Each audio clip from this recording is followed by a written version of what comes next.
मंजिल यूं ही नहीं मिलती राही को, एक दिल में जुनून जगाना पड़ता है। मंजिल यूं ही नहीं मिलती राही को, एक दिल में जुनून जगाना पड़ता है।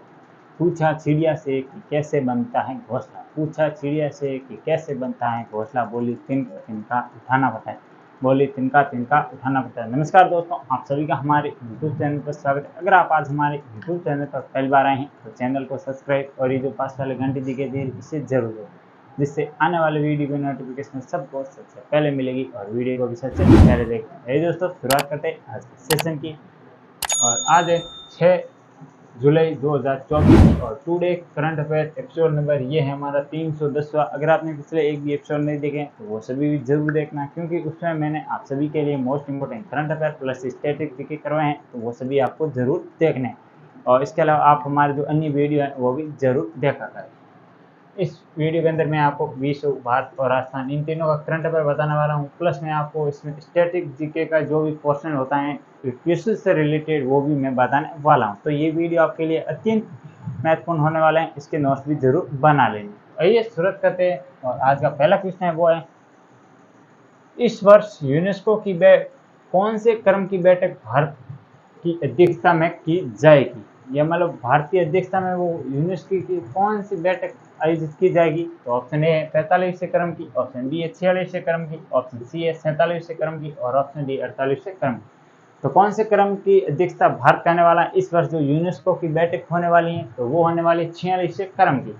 कब से कब की जाएगी ये बैठक, और ये इस बैठक का आयोजन कहाँ पर किया जाएगा, भारत में किया जाएगा। तो ये की जाएगी जो यूनेस्को धरोहर कमेटी है ना, यूनेस्को हेरिटेज कमेटी, जैसे यूनेस्को हेरिटेज कमेटी, इसकी ओर से ये बैठक आयोजित मतलब इसमें भाग लिया जाएगा। और भारत में ये कहाँ पर की जाएगी, तो नई दिल्ली के अंदर जो भारत मंडपम है जहाँ पर G20 हुआ था 2023 के अंदर, वहाँ पर बैठक ये आयोजित की जाएगी। अब आपको ये अब प्रश्न आ जाएगी कब की जाएगी। तो ये की जाएगी 21 जुलाई से लेकर 31 जुलाई के मध्य। तो ये भी आपको तारीख भी ध्यान रखनी, 21 से लेकर 31 जुलाई के मध्य आयोजित की जाएगी और ये की जाएगी दिल्ली भारत मंडपम में। और इसके अलावा जो ये तो 46वें क्रम की बैठक होगी, इससे पहले 45वें क्रम की बैठक कहाँ पर हुई थी, तो ये हुई थी पिछले साल, आप सभी को पता होगा। और हमने भी कवर करने की कोशिश की थी कि तो पिछले साल की जो यूनेस्को की बैठक थी वो हुई थी आपकी रियाद के अंदर। रियाद, और रियाद कहाँ है, सऊदी अरब के अंदर। तो ये भी आपको ध्यान रखना है। और यहीं पर भारत के दो जो हेरिटेज साइट है उनको शामिल किया गया था। कौन से क्रम के थे, 41वें और 42वें क्रम के। 41वें क्रम का कौन सा था, शांति निकेतन था पश्चिम बंगाल का। और 42वें क्रम के थे होलेश्वर के मंदिर जो कि कर्नाटक में स्थित है, उनको शामिल किया गया था। और इसके अलावा यूनेस्को आया, तो यूनेस्को की फुल फॉर्म क्या होती है, तो आपको अगर आपको फुल फॉर्म पूछ ले यूनेस्को की कभी, तो यूनाइटेड नेशन, ई का मतलब क्या होगा, यूनाइटेड नेशन, ई का होगा एजुकेशन, एस का होगा साइंस और ऑप्शन जो ये सी होगा इसका मतलब कल्चरल ऑर्गेनाइजेशन। तो ये भी आपको थोड़ा ध्यान रखना है। यूनेस्को की फुल फॉर्म अगर पूछ ले तो शिक्षा, या मतलब इंग्लिश में एजुकेशन, साइंस और कल्चरल ऑर्गेनाइजेशन। और इसके अलावा यूनेस्को की स्थापना अगर आपको पूछ ले तो कब मनाई, यूनेस्को की स्थापना कब हुई थी, तो वो हुई थी 1945 के अंदर। ये भी आपको ध्यान रखना है। और इसके अलावा यूनेस्को का मुख्यालय कहाँ पर है, तो वो है पेरिस के अंदर, वो भी आपको थोड़ा सा ध्यान रखना। और इसके अलावा ये बैठक मैंने बता दी है। और इसके अलावा भारत में कुल अब कितने धरोहर हो गए हैं, तो ये हो गए हैं 42, ये भी मैंने बात की। इसके अलावा भारत के जो 15 अमूर्त धरोहर है, अनटचेबल साइट है जिसे हम छू नहीं सकते हैं, और 15 हाल में नवीनतम घोषित किया गया था। और वो किया गया था कौन सा, गरबा था, गरबा नृत्य ये भी। और इसके अलावा गरबा नृत्य 15 था। और 14 नंबर की थी दुर्गा पूजा जो पश्चिम बंगाल में आयोजित की जाती है वो। और इसके अलावा 2009 के अंदर कालबेलिया को भी शामिल किया गया था। तो ये भी आपको फैक्ट थोड़ा सा ध्यान रखना है अमूर्त धरोहर के अंदर। और इसके अलावा 42 जो अनटचेबल साइट है, इनमें से आपको 34 तो हैं वो हैं प्राकृतिक, ये तो सांस्कृतिक। और इसके अलावा जो 7 है वो हैं आपकी प्राकृतिक।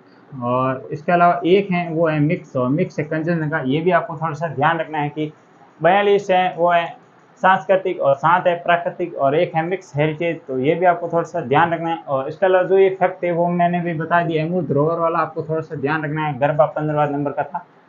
और इसके अलावा इसमें काफ़ी कुछ और शामिल किए गए थे, वो पश्चिम बंगाल की दुर्गा पूजा, कालबेलिया नृत्य, कुंभ मेला जो 2017 में शामिल किया गया था। ये भी आपको फैक्ट थोड़ा सा ध्यान रखें। तो ये मैंने आपको बता दिए हैं। और इसके अलावा पिछली बैठक कहाँ पर हुई वो भी बता दिए, और इस साल बैठक कहाँ पर होने वाली वो भी हमने बात की है इस पर। और यूनेस्को के ये जो फैक्ट थे वो भी मैंने बताए हैं। तो ये था पहला क्वेश्चन और इसका डिटेल से एनालिसिस। अब हम आगे बढ़ते हैं, देखते हैं आज का दूसरा क्वेश्चन। ओलंपिक 2024 का आयोजन कहाँ किया जाएगा? तो आपको स्थान बताना है कि ओलंपिक 2024 का आयोजन कहाँ पर किया जाएगा, क्योंकि अब 26 तारीख से स्टार्ट होने वाला है। तो ये इंपॉर्टेंट होने वाला है क्वेश्चन, स्टार लगा लीजिए, मोस्ट इंपॉर्टेंट होगा। ऑप्शन ए है फ्रांस, ऑप्शन बी है भारत, ऑप्शन सी है चीन और ऑप्शन डी है कतर। तो कहाँ पर आयोजित किया जाएगा ओलंपिक 2024 का? तो ये किया जाएगा फ्रांस के अंदर। तो ये भी मोस्ट इंपॉर्टेंट क्वेश्चन होने वाला है। और फ्रांस में कहाँ पर आयोजित किया जाएगा? तो पेरिस में आयोजित किया जाएगा। और इसके अलावा अगर आपको ये क्रम पूछ ले कि कौन से क्रम का ओलंपिक है, तो ये है 33वें क्रम का, ये भी आपको थोड़ा सा ध्यान है। और इसके अलावा 34वें क्रम का ओलंपिक कहाँ पर होने वाला है 2028 के अंदर? तो वो होगा आपका यूएसए के अंदर, ये भी फैक्ट आपको ध्यान है। और 32वें क्रम का ओलंपिक कहाँ पर हुआ था? तो वो हुआ था टोक्यो ओलंपिक, आप सभी को पता होगा, वो हुआ था जापान के अंदर, टोक्यो जापान के अंदर 32वें क्रम का ओलंपिक। और इसके अलावा आपको बताना है कि टोक्यो ओलंपिक में भारत की कौन सी रैंक रही थी? तो भारत रहा था 48वें नंबर पर। कौन से क्रम का था? 48वें नंबर पर भारत रहा था। और इसके अलावा भारत ने कुल कितने पदक जीते थे? तो 1 + 2 + 3 = 7। तो ये भारत ने पदक जीते थे। इसमें एक आया था गोल्ड, और इसका 2 आए थे सिल्वर और 4 आए थे ब्रॉन्ज मेडल, ये भी आपको ध्यान रखना। और गोल्ड किसने जीता था? नीरज चोपड़ा ने जीता था। किसमें? तो भाला फेंक के अंदर नीरज चोपड़ा ने गोल्ड जीता था। और इसके अलावा आपको ये बताना है कि कितने मीटर लंबा भाला फेंका था, वो आप मुझे कमेंट बॉक्स में बताना। ये पिछला जो ओलंपिक उस पर बात कर ली। और अब होने वाले हैं कहाँ पर? पेरिस में होने वाले हैं। और 26 तारीख से ये स्टार्ट होने वाला है। भारत का प्रतिनिधित्व करने वाले हैं। और इसके अलावा भारत का एकमात्र पहलवान जो ओलंपिक में प्रतिनिधित्व करेगा, पुरुष पहलवान, तो उसका नाम है अमन सहरावत। तो ये भी आपको ध्यान रखना है। और इसके अलावा अन्य और बात देखें तो भारत का ध्वजवाहक कौन होगा 2000, जो मतलब भारत का ध्वजवाहक कौन होगा ओलंपिक के अंदर? तो वो होगा शरद कमल, ये भी आपको थोड़ा सा ध्यान रखना है। और इसके अलावा मसालवाहक कौन होगा? तो वो होगा अभिनव बिंद्रा, ये भी आपको ध्यान रखना है, जिन्होंने 2008 के अंदर व्यक्तिगत रूप से भारत के लिए गोल्ड जीता था।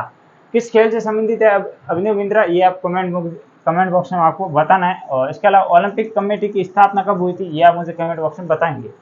और भारत की तरफ से ये भी मैंने आपको फैक्ट बता दिए जो इंपॉर्टेंट है। और इसके अलावा चीन का नाम देखें तो आप सभी को पता होगा 2023 के अंदर बीजिंग ओलंपिक हुआ था चीन के अंदर, भारत की क्या रैंक रही थी, आप वो मुझे कमेंट बॉक्स में बताना। और कतर दोहा के अंदर आपको सभी को पता होगा फीफा वर्ल्ड कप हुआ था 2022 का, ये भी आपको ध्यान रखना। जिसकी विजेता कौन सी टीम थी? तो वो थी अर्जेंटीना विजेता थी, और जो फ्रांस थी वो उप विजेता थी, ये भी आपको थोड़ा सा ध्यान रखना है। और अगले जो कहाँ पर होगा फुटबॉल का ओलंपिक, ये आप मुझे कमेंट बॉक्स में बताएंगे। तो ये था दूसरा क्वेश्चन और इसका डिटेल से एनालिसिस। अब थोड़ा सा आगे बढ़ते हैं, देखते हैं आज का तीसरा क्वेश्चन। हाल ही में चर्चा में रहा मेनलैंड सीरिया का संबंध किससे है? तो आपको ये बताना है कि मेनलैंड सीरिया है ये क्या है। ऑप्शन ए है किसी पशु का नाम है, ऑप्शन बी है किसी अभियान का नाम है, ऑप्शन सी है किसी रोबोट का नाम है, और ऑप्शन जो डी है वो किसी अभ्यास का नाम है। तो इसका राइट आंसर होगा वो होगा ऑप्शन नंबर ए। तो ये एक पशु का नाम है जिसे हाल में पहली बार देखा गया मेनलैंड सीरी। और ये कहाँ पर देखा गया? तो ये देखा गया भारत के जो असम राज्य हैं वहाँ पर इसे देखा गया था, ये भी आपको ध्यान रखना है, क्योंकि पहले इसका तस्वीर नहीं खींची गई थी, पहली बार तस्वीर खींच के इसे अपलोड किया गया था, इस वजह से ये चर्चा में रहता है। तो क्या पता यहाँ से क्वेश्चन आ सकते हैं। और इसके अलावा असम में असम का नाम आया तो असम की राजधानी है वो है दिसपुर। असम में प्रसिद्ध मंदिर है वो है कामाख्या मंदिर। असम का प्रसिद्ध नृत्य है वो है बिहू नृत्य। बिहू 3 प्रकार का होता है, ये भी आपको ध्यान रखना, एग्जाम में पूछा गया। और इसके अलावा असम के वर्तमान में कौन है सीएम? तो हेमंत बिस्वा हैं वर्तमान में सीएम असम के, ये भी आपको थोड़ा ध्यान रहे। और राज्यपाल कौन है असम के? तो गुलाब चंद कटारिया जी राजस्थान के मतलब इसके असम के राज्यपाल है, ये भी आपको थोड़ा सा ध्यान रखें, क्योंकि ये पहले राजस्थान से संबंधित है, इस वजह से राजस्थान याद आ रहा है। और इसके अलावा असम में कुल कितने नेशनल जो अब पार्क हैं या कितने नेशनल जो ये हैं कुल नेशनल पार्क ये हैं 7। और इसके अलावा कौन कौन से आप वो मुझे कमेंट बॉक्स में बताना है। और इसके अलावा आईआईटी गुवाहाटी द्वारा विकसित किया गया सबसे सुपर कंप्यूटर का नाम है वो है कामाख्या सुपर कंप्यूटर। तो ये भी आपको नाम थोड़ा सा ध्यान रखना। और असम एकमात्र ऐसा राज्य है जो कि पूर्वोत्तर के सभी राज्यों के साथ सीमा साझा करता है, तो ये भी आपको ध्यान रखना। और इसके अलावा असम में ही प्रवाहित होती है ब्रह्मपुत्र नदी। और इसके अलावा आपको एक और फैक्ट बता दें कि असम के अंदर ही जो लोहित लोहित नदी है जो कि किसकी, ब्रह्मपुत्र की सहायक नदी है, वहां उस पर बना है भूपेन हजारिका पुल, वो भी आपको ध्यान रखना, क्योंकि आप सभी को पता है भूपेन हजारिका को 2019 के अंदर भारत रत्न दिया गया था, इस वजह से ये पुल चर्चा में आया था। और असम की और बात करें थोड़ी सी, तो आप सभी को पता होगा कि एक दो फैक्ट और आ रहा है याद असम के बारे में जो इंपॉर्टेंट होने वाला है, जिसका इसका प्राचीन नाम क्या, असम का प्राचीन नाम पूछे तो वो है कामरूप। तो ये आपको इतना ध्यान रखना है असम के तहत, और इस जो ये पशु का नाम है ये भी आपको फैक्ट थोड़ा सा ध्यान रखना है। तो ये इतनी जानकारी असम से रिलेटेड है। और युद्धाभ्यास की बात करें तो इसका एक अलग से वीडियो बनाया जाएगा एक दो दिन के अंदर, युद्धाभ्यास कौन कौन से इंपॉर्टेंट है उस पर हम बात करने वाले हैं। अब हम थोड़ा सा आगे बढ़ते हैं, देखते हैं आज का चौथा क्वेश्चन। हाल ही में चर्चा में रहा प्रोजेक्ट नेक्संस का संबंध किससे है? तो आपको ये बताना है जो ये प्रोजेक्ट नेक्संस है ये किसके द्वारा संचालित किया जा रहा है, कौन सी संस्था द्वारा? तो ऑप्शन ए है वो है RBI, state bank of, RBI reserve bank of India, और ऑप्शन डी है वो SEBI, stock exchange board of India, और ऑप्शन जो सी है वो है एडीबी, एशियन डेवलपमेंट बैंक, और ऑप्शन डी है वो है डब्ल्यूई, वर्ल्ड बैंक। तो किसके द्वारा ये संचालित किया जा रहा है प्रोजेक्ट नेक्संस? तो ये किया जा रहा है आरबीआई के द्वारा। ये भी आपको फैक्ट थोड़ा सा मोस्ट इंपोर्टेंट ध्यान रखना है। आरबीआई ये क्यों चर्चा में है, प्रोजेक्ट के बारे में जान ले कि इसमें जो भी इसमें है कि जो कमजोर वर्ग है उसका उत्थान करना इसका मेन उद्देश्य है, ये आपको ध्यान रखना है। जैसे महिला बाल विकास, और इसके अलावा बच्चों का विकास, और इसके अलावा जो भी विकलांग है इत्यादियों का विकास इस प्रोजेक्ट के तहत किया जाएगा। तो ये इतना आपको इस प्रोजेक्ट के बारे में ध्यान रखना है। अब हम थोड़ा सा बात कर लेते हैं आरबीआई के बारे में।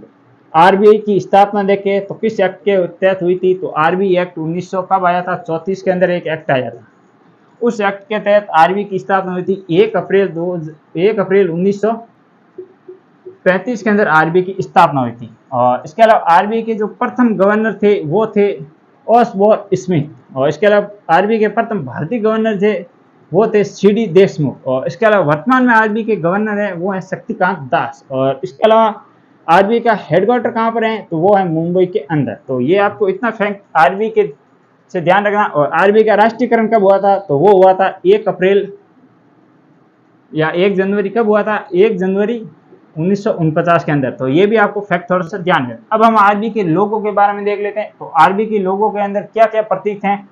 तो एक तो रॉयल बंगाल टाइगर है, और इसके अलावा एक ताड़ का वृक्ष है। तो ये भी आपको ध्यान रखना है। और इसके अलावा इसे बैंकों का बैंक भी कहते हैं आरबीआई को। और भारत में नोट छापन का जो मुद्रण का संबंधित जो भी अधिकार है वो केवल आरबीआई को है, ये भी आपको ध्यान रखना है। और भारत में 4 स्थानों पर नोट प्रिंटिंग प्रेस हैं, कौन कौन सी हैं? तो एक है देवास मध्य प्रदेश, एक है देवास मध्य प्रदेश, और इसके अलावा आप 3 कौन कौन सी और हैं वो मुझे आप कमेंट बॉक्स में बताएंगे कि भारत में प्रिंटिंग प्रेस और कौन कौन सी है नोट से संबंधित।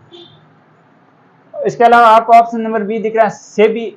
तो ये भारत में एक ऐसी संस्था है जिसके द्वारा जो भी शेयर मार्केट होता है, स्टॉक एक्सचेंज या शेयर मार्केट, उसको मतलब ये रेगुलेट करती हैं। और सेबी की वर्तमान में कौन है हेड? तो वो है माधुरी बुच। तो ये भी आपको थोड़ा ध्यान रखना है। और फुल फॉर्म क्या होती है?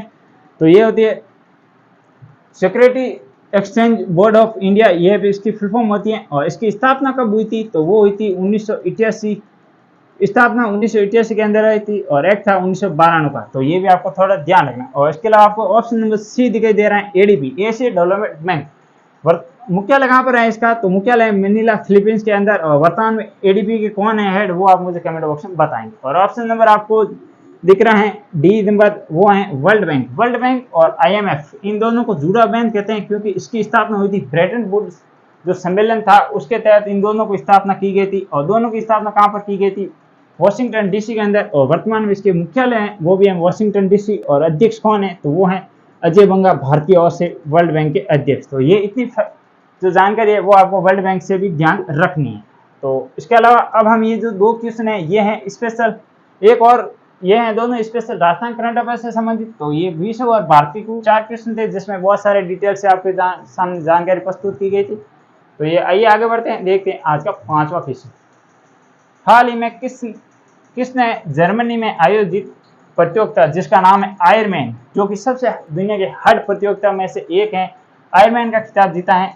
तो ऑप्शन ए है वो है अंकुश शर्मा, ऑप्शन बी है दिव्या कुमारी, और ऑप्शन जो सी है वो है अंकुश जैन, और ऑप्शन डी है वो है राजेंद्र सिंह। तो किसने हाल ही में जर्मनी में आयोजित सबसे कठिन प्रतियोगिता जिसका नाम है आयरमैन, जिसका खिताब है वो अपने नाम क्या है, तो वो क्या है, राजस्थान के अंकुश जैन ने। ये आपको थोड़ा सा ध्यान रखना क्योंकि राजस्थान के एग्जाम की दृष्टि से इंपॉर्टेंट होने वाला है। और इसके अलावा दिया कुमारी का संबंध आप सभी को पता होगा, ये हैं राजस्थान में वर्तमान में वित्त मंत्री और इसके अलावा उप मुख्यमंत्री भी हैं, महिला बाल मंत्री भी दिया कुमारी है। और इन्हें हाल ही में सर्वश्रेष्ठ, जो इनके पास पर्यटन मंत्रालय भी इन्हीं के पास, विभाग है ये भी इन्हीं के पास है, और सर्वश्रेष्ठ पर्यटन मंत्री का खिताब हाल ही में दिया कुमारी को दिया गया है। और ये कहाँ से है, तो विद्याधर जो नगर विधानसभा सीट है वहां से ये है विधायक। तो ये इतना फैक्ट आपको इनके बारे में ध्यान रखना है। बाकी आप सभी को तो ये दो यही है इंपॉर्टेंट। और आइए आगे बढ़ते हैं, देखते हैं आज का छठा और अंतिम क्वेश्चन। अजित कौर का संबंध किस खेल से है? ऑप्शन ए है जूडो, ऑप्शन बी है क्रिकेट, ऑप्शन सी है तीरंदाजी और ऑप्शन डी है भाला फेंक। तो जो अजित कौर हैं इनका संबंध किससे है, तो ये है जूडो से। ये भी आपको थोड़ा सा ध्यान रखना है। और ये महिला का नाम है और ये जूडो से संबंधित है। तो ये थे आज के कुल 6 क्वेश्चन और इसका फुल डिटेल से एनालिसिस। वीडियो कैसा लगा मुझे कमेंट बॉक्स में जरूर बताना। वीडियो को एक बार ज़्यादा से ज़्यादा लाइक जरूर करना और अपने दोस्तों को शेयर भी जरूर करना। और चैनल को आपने अभी तक सब्सक्राइब नहीं किया तो वो भी जरूर करें। कल फिर मिलेंगे इसी जोश और जुनून के साथ। तब तक के लिए जय हिंद।